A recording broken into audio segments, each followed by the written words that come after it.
turun dari mobil lalu mengekori kemanapun Kinara berjalan. Itulah yang dilakukan Rehan serta asistennya. Dia membeli apa, Steve? Tanya Rehan saat melihat Kinara membeli permen kapas. Itu permen kapas, Tuan. Steve tak heran kalau tuannya tak tahu, karena tuannya ini cukup sibuk dan sangat pemilih masalah makanan. Cih, kapas saja dimakan. Cepat larang dia, Steve. Steve pun hanya menggeleng saja. Sebegitu kunonya tuannya itu kalau masalah makanan pasar. Itu bisa dimakan, Tuan. Kau mulai berani membantah ya? Ketus Rehan tak suka. Maafkan saya, Tuan. Hanya kata maaflah yang bisa menyelamatkannya dari amukan sang tuan muda. Apalagi yang dibelinya itu? Tanya Rehan terlihat gusar saat Kinara membeli Pip Ice. Itu minuman dingin, Tuan. Harganya hanya Rp5.000 saja. Steve bagaikan guru les khusus jajanan pasar. Bawa dia pulang, Steve. Aku tak ingin dia makan sembarangan. Titah Rehan. Baik, Tuan. Steve pun hanya menjawab saja, tapi tak melakukan perintah tuannya karena Rehan masih mengikuti kemana Kinara pergi. Tubuh dan ucapannya sangatlah berbeda saat Kinara tengah memandangi permainan yang ramai dengan anak-anak. Tiba-tiba seorang pria datang mendekat lalu mengambil jajanan Kinara. Hei, teriak Rehan. Bukan Kinara yang berteriak, melainkan suaminya. Padahal wanita itu yang lebih dulu kaget. Jangan dikejar, Tuan, sepertinya dia gangguan jiwa, cegat Kinara saat Rehan ingin mengejar laki-laki yang tampak berantakan itu. Biar ku buat dia semakin gila. Ketus Rehan tak suka. Tidak perlu, Tuan. Jajanannya bisa dibeli lagi kok, ucap Kinara langsung memeluk Rehan karena sang suami terlihat tak mau mengalah. Oh, kau membelanya ya? Kau suka padanya? Atau dia pacarmu, mantanmu, atau gebetanmu? Cerca Rehan melepaskan pelukan Kinara. Kinara pun tampak salah tingkah dan juga malu saat orang-orang memandangi ke arahnya dan Rehan. Rehan pun langsung menyadari kekonyolannya tadi saat Steve berdeham dari belakang. Untung saja ia memakai masker, jadi tak ada yang mengenalinya. Kalau tidak, ia pasti akan menjadi bahan gosipan nasional. Ayo pulang, kau menghabiskan waktuku saja, ucap Rehan dingin. Lalu pergi meninggalkan Kinara yang ternganga. Membuang waktu, bukannya tadi Anda yang mengizinkan saya keluar? Terus kenapa juga Anda mengikuti saya? Batin Kinara kesal. Sebenarnya siapa yang kurang kerjaan di sini? Pikir Kinara. Di dalam mobil yang kini melaju menuju rumah, dua insan yang duduk di kursi belakang itu hanya diam sembari menatap keluar. Steve yang melihat keheningan di belakang pun hanya bisa menghela nafas saja. Apa kau suka permen kapas? Tanya Rehan membuka suara. Kinara pun mengalihkan perhatiannya. Maksud Anda, Tuan? Tanya Kinara bingung dengan pertanyaan dari Rehan. Kau ini dulu sekolah apa tidak sih? Satu pertanyaan saja tak bisa mengerti, ketus Rehan sembari menyentil kening Kinara. Maafkan saya, Tuan. Kinara menunduk sembari memegang keningnya. Aku tanya, apa kau suka dengan permen kapas yang kau beli tadi? Ucap Rehan mempertegas setiap kata-kata yang diucapkannya. Iya, Tuan. Kinara menjawab sembari masih menunduk. Hei, bentak Rehan membuat Kinara terkejut. Apalagi ini, pikir Kinara. Aku di depanmu, bukan di dekat sendalmu, lanjut Rehan semakin membentak Kinara dengan keras. Kinara pun langsung mengangkat kepalanya dengan mata yang berkaca-kaca.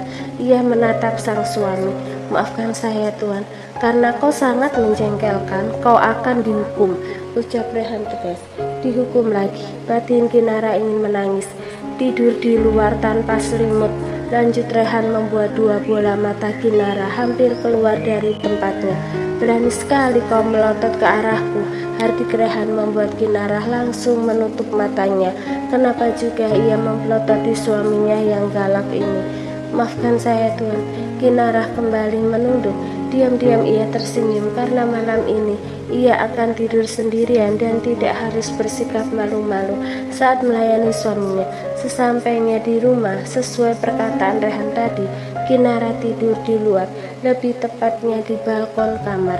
dengan alas kasur tipis dan tanpa selimut. Wanita itu menghela nafas berat, lalu bersiap-siap untuk tidur di malam yang udaranya sangat dingin.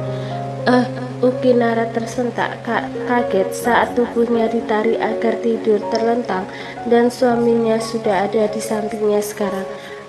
Anda tidak tidur, Tuan? Tanya Kinara gugup. Aku akan tidur setelah mendapatkan hakku, ucap Rehan dingin, mengalahkan dinginnya udara malam. Mana mungkin aku membiarkan istriku tidur di luar tanpa penghangat.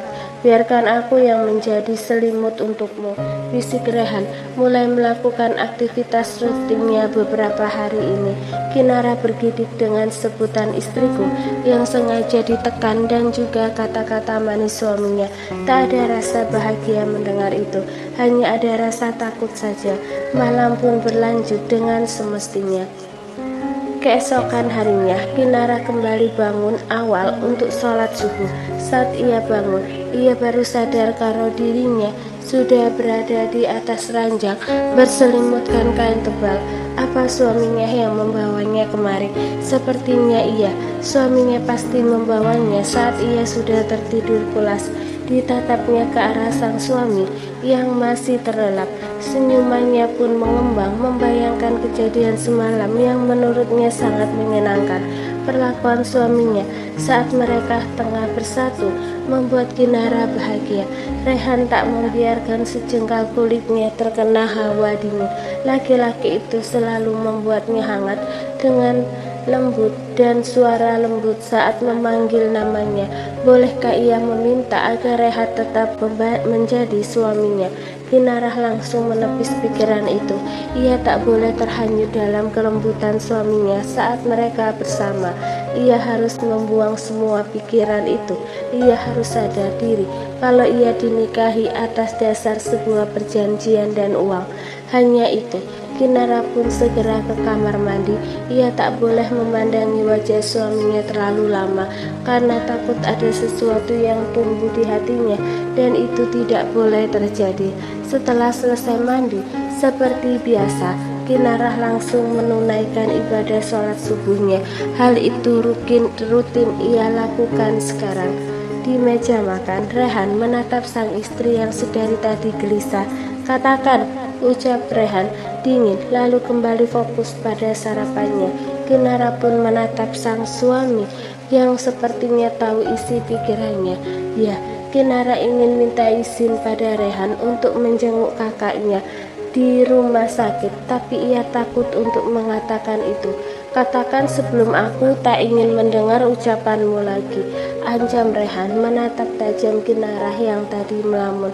Maafkan saya, Tuan, saya ingin minta izin untuk menjenguk kakak saya hari ini. Apa Tuan mengizinkannya? Ucap Kinara mengutarakan isi pikirannya. Dengan satu syarat, sahut Rehan meletakkan sendoknya di atas piring.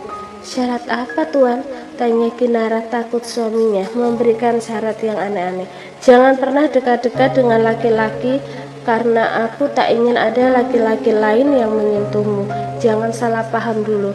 Aku mengatakan ini karena kau akan menjadi ibu yang akan mengandung anakku dan juga melahirkannya. Aku tak mau kau berbuat curang di sana. Jelas Rehan. Setiap kata disimak baik oleh Kinara dan berhasil menusuk-nusuk jantung wanita itu secara tak kasat mata. Baik Tuan, dan satu lagi, jangan pulang terlambat. Kau harus pulang sebelum jam 12 siang. Lanjut Rehan lalu berdiri menatap sekilas istrinya yang menunduk lalu pergi meninggalkan sang istri. Kinara pun langsung menyadarkan diri kalau ini memang kenyataan yang harus ia jalani. Ia tak boleh melibatkan perasaan dalam pernikahan ini. Ia tak boleh sakit hati saat suaminya mengatakan sesuatu yang menyakitkan. Kinara langsung berdiri dan menyusul Rehan yang sudah di luar. Rehan masuk ke mobil, lalu mobil pun melaju meninggalkan rumah Kinara. Wanita itu menatap punggung mobil yang perlahan menghilang dari pandangannya. Biasanya ia akan menyalin suaminya sebelum kerja, tapi hari ini tidak. Bahkan Rehan tak memberikannya waktu untuk pisah berbuat selayaknya seorang istri.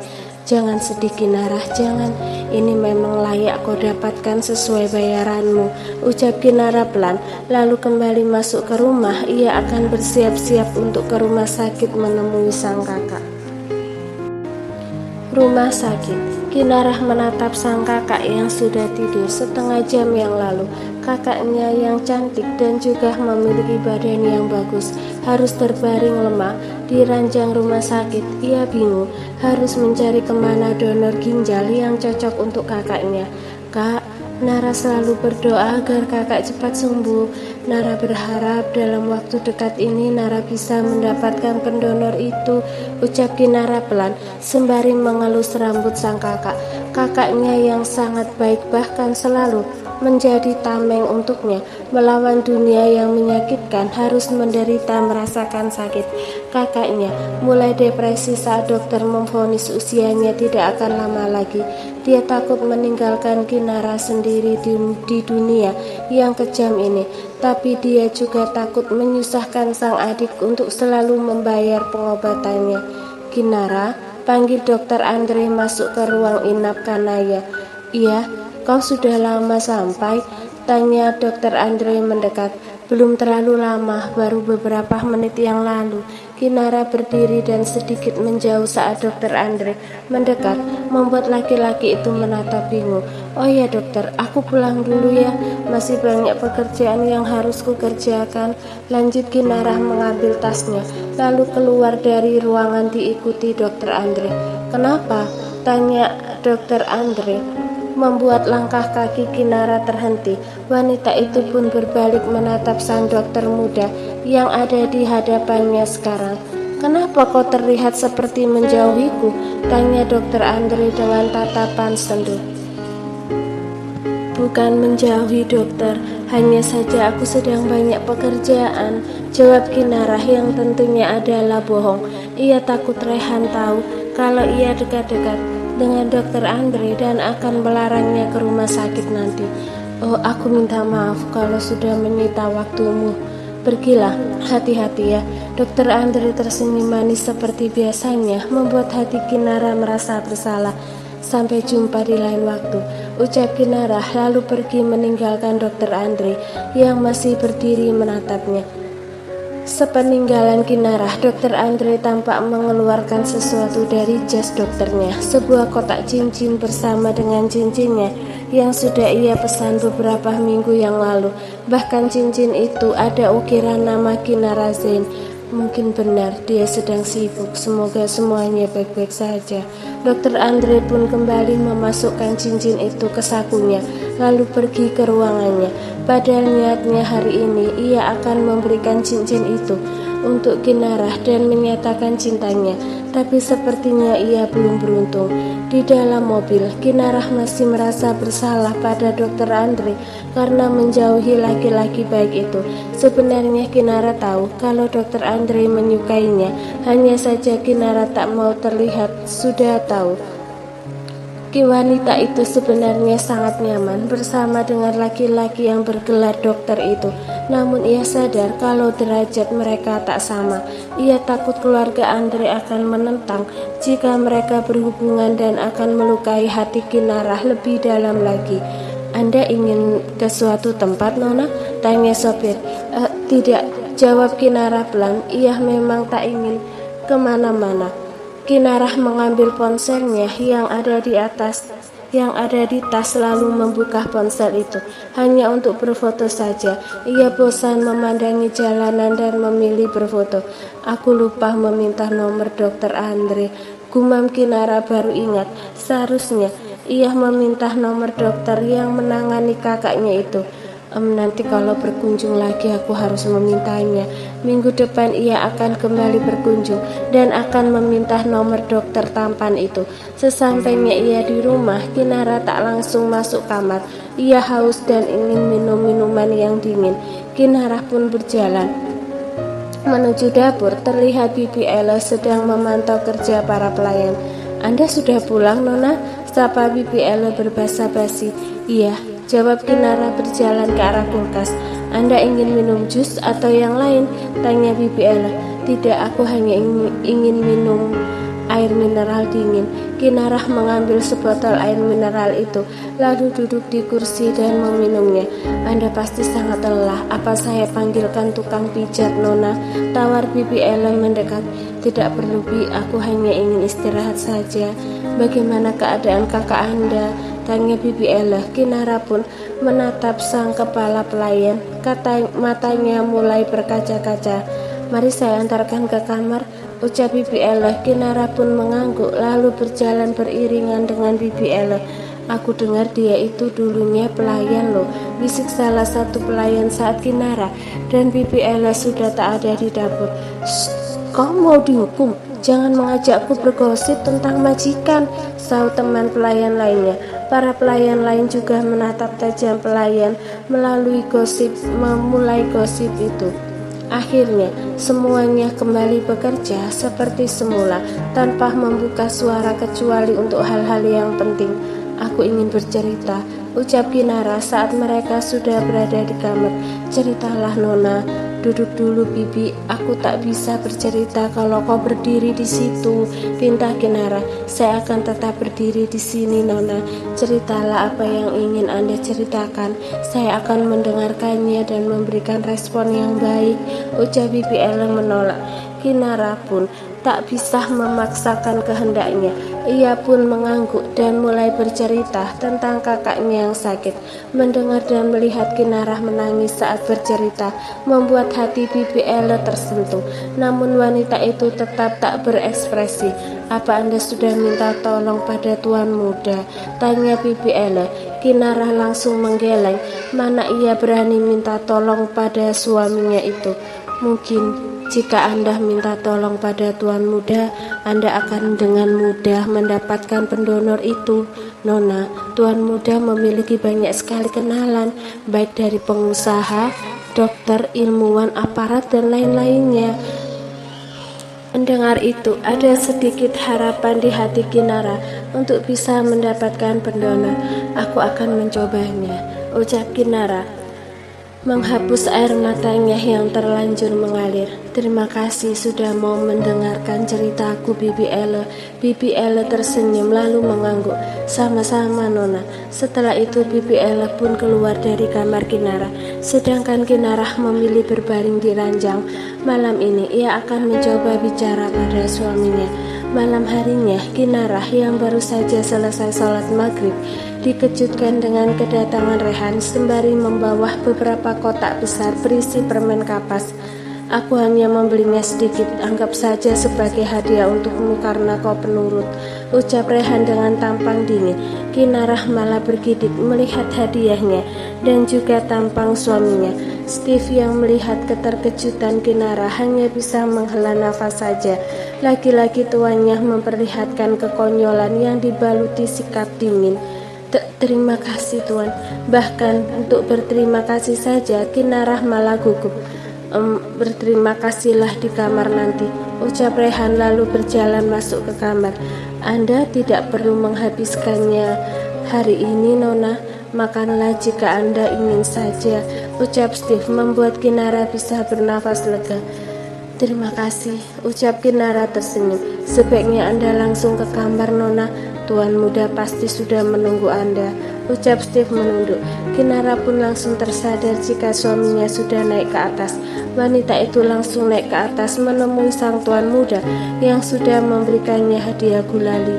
Sesampainya di kamar, tak ada Rehan di sana, tapi terdengar suara gemericik air dari kamar mandi. Mungkin suaminya sedang mandi. Ia pun memilih menyiapkan pakaian tidur untuk sang tuan. Bersikap manislah untuk menarik perhatian batin Kinara. Setelah Rehan selesai mandi, laki-laki itu memilih duduk di tempat ranjang, lalu meluruskan kakinya. Keringkan rambutku, titah Rehan. Kinara pun langsung mengambil handuk kecil, lalu berdiri di samping suaminya itu. Duduk di sini dan keringkan rambutku dengan benar, titah Rehan lagi, sembari menepuk kakinya. Awalnya sang istri sedikit lemot, namun Kinara langsung tersadar saat mendapat tatapan tajam dari suaminya. Kinara pun langsung naik ke atas ranjang dan duduk dan duduk menghadap laki-laki itu. Setelah posisi aman dan nyaman, Kinara langsung mulai mengeringkan rambut suaminya dengan lembut, sembari memberikan pijatan di kepala sang suami. "Kau senang kan dengan hadiahmu?" tanya Rehan dengan mata yang tertutup. Laki-laki itu sangat menikmati pijatan Kinara sampai-sampai matanya pun terpejam. "Iya Tuan, terima kasih," jawab Kinara tersenyum kecil. Setelah itu tak ada lagi pembicaraan dari keduanya. Kinara pun merasa pegal karena sudah terlalu lama memijit kepala suaminya. "Apa Anda ingin makan malam, Tuan?" tanya Kinara menghentikan pijatannya. Tak ada jawaban dari Rehan. Sepertinya laki-laki itu sudah tertidur dalam posisi duduk bersandar di kepala ranjang sembari memangku Kinara. Menyadari suaminya tertidur, Kinara pun tersenyum gemas. Ingin sekali ia mencubit pipi suaminya itu. Kinara mencium pipi kanan Rehan, lalu memeluk laki-laki itu dan menyandarkan kepalanya di dada bidang Rehan. Apa ia boleh melakukan ini? Entahlah, ia tak tahu. Yang ia inginkan sekarang adalah memeluk suaminya dengan erat. "Maafkan saya, Nyonya Sarah, sepertinya saya mulai nyaman dengan suami Anda." Batin Kinara antara merasa bersalah dan juga bahagia.